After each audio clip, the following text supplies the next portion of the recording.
Winston has been navigating the streets this morning from the point of view of a cyclist this morning. There's a lot been said this week about cycling safety. We find that streetcar tracks are particularly dangerous. A new study from Ryerson a little bit earlier. So now Winston, traffic is just now starting to build, but you've still had some close calls from what I've seen this morning.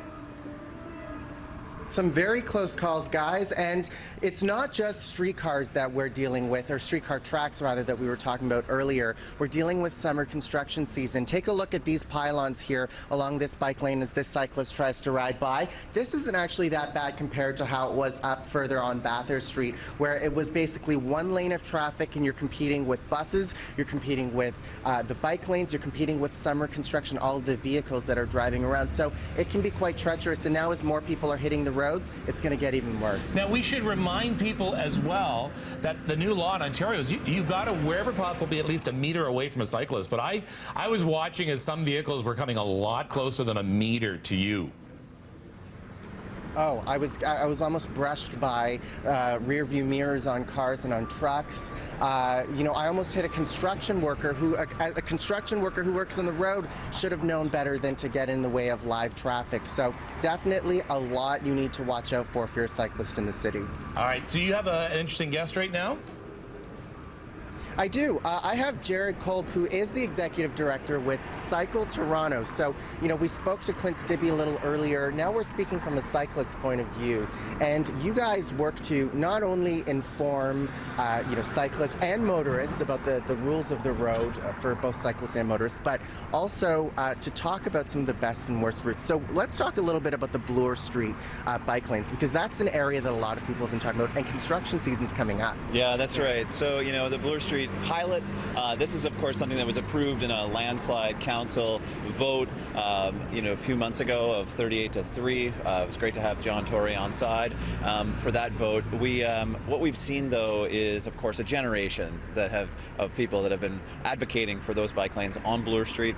We were successful. This pilot, it's going to open in the next few weeks. Construction starts next week from Shaw to Avenue. Watch out for that. And there's going to be a real significant shift, I think, in that part of the city.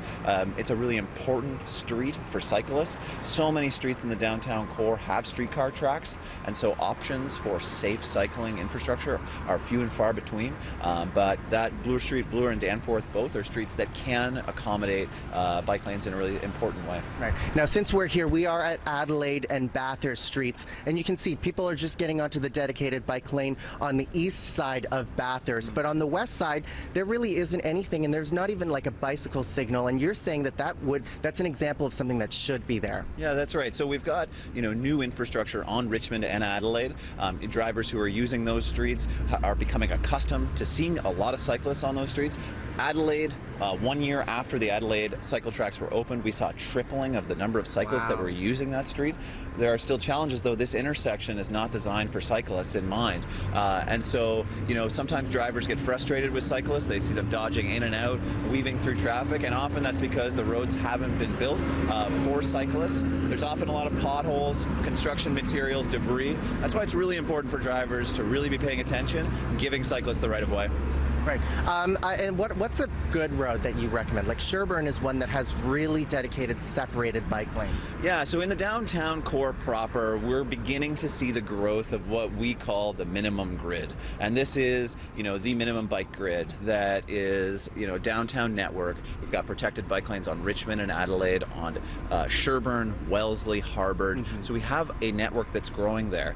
Outside of the downtown core, though, it gets challenging. So for people who are riding in, there are not that many safe options. Queens Quay, though, is another one, and the Waterfront Trail is another really great. Okay, I want to end on one thing. If you could give one piece of advice to motorists so that they can understand the perspective of a cyclist, what would you say? Well, I think fundamentally with great horsepower comes great responsibility. And so for a driver, I think what you've got to be aware of is you've got to recognize that both for cyclists and for pedestrians, they're vulnerable road users. And so you need to be aware and give a great deal of space when passing cyclists on the roadway. It's now the law, the 1 meter passing rule. You need to give that when you're passing cyclists. So, but it really is a shared responsibility, not just for motorists, but cyclists as well. For all road users, we're all in this together. Awesome. Thank you very much, Jared. And I'm going to throw things back to Kevin and Tammy. All right, Winston. And Winston, where are you heading now?